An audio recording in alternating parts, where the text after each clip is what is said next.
கர்த்தராகிய இயேசு கிறிஸ்துவின் நாமத்தினாலே உங்களை நான் வாழ்த்துகிறேன். இந்த நிகழ்ச்சியின் மூலமாக உங்களை சந்திப்பதில் நான் மிகுந்த மகிழ்ச்சி அடைகிறேன். இந்த நாளிலும் நான் உங்களோடு கூட பகிர்ந்து கொள்ளும்படியான தேவனுடைய வார்த்தை சங்கீதங்களின் புஸ்தகம் 22ஆம் சங்கீதம் 3ஆம் வசனத்திலே சொல்லப்பட்டிருக்கிறது. இஸ்ரவேலின் துதிகளுக்குள் வாசமாய் இருக்கிற தேவரீரே பரிசுத்தர் என்று சொல்லப்பட்டிருக்கிறது. அவர் துதிகளின் மத்தியிலே வாசம் செய்கிற தேவன் என்று சொல்லி நாம் அறிந்திருக்கிறோம். ஆனால் அதில் முக்கியமான ஒரு காரியம் சொல்லப்பட்டிருக்கிறது. அவர் பரிசுத்தர் என்று சொல்லக்கூடிய காரியம் அங்கே சொல்லப்பட்டிருக்கிறது. நாம் எப்படிப்பட்ட விதத்திலே கர்த்தரை துதித்து கொண்டிருக்கிறோம்?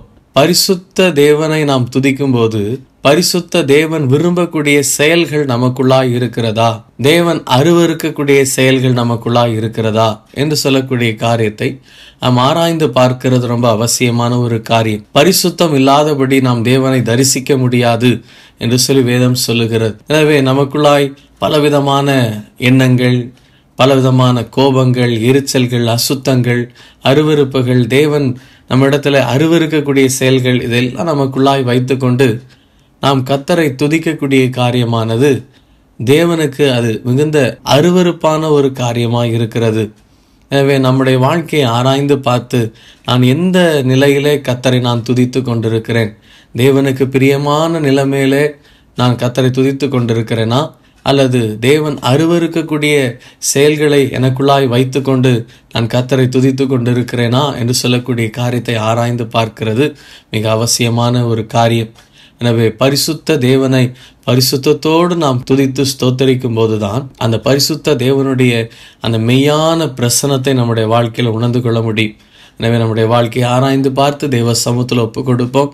தேவன் தம்முடைய பரிசுத்த பிரசன்னத்தினாலே நம்மை நிரப்ப உண்மையுள்ளவராய் இருக்கிறார்.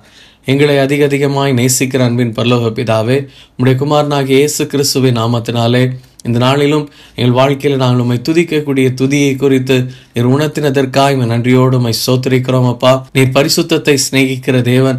எனவே நாங்கள் பரிசுத்த தேவனை ஆராதிக்கிறோம், பரிசுத்த தேவனை துதிக்கிறோம் என்று சொல்லக்கூடிய அந்த எண்ணத்தோடு, அந்த உணர்வோடு நாங்களும் எங்களை பரிசுத்தம் பண்ணி கொண்டு உம்மை துதிக்க, உம்மை ஸ்தோத்திரிக்க, உம்முடைய மகிமையின் பிரசன்னத்தினாலே நிரம்பி இருக்க எங்களுக்கு கிருபை செய்தல்லும். மீட்பர் இயேசு கிறிஸ்துவின் நாமத்தினாலே ஜெபிக்கிறோம் எங்கள் ஜீவனுள்ள நல்ல பிதாவே, ஆமேன்.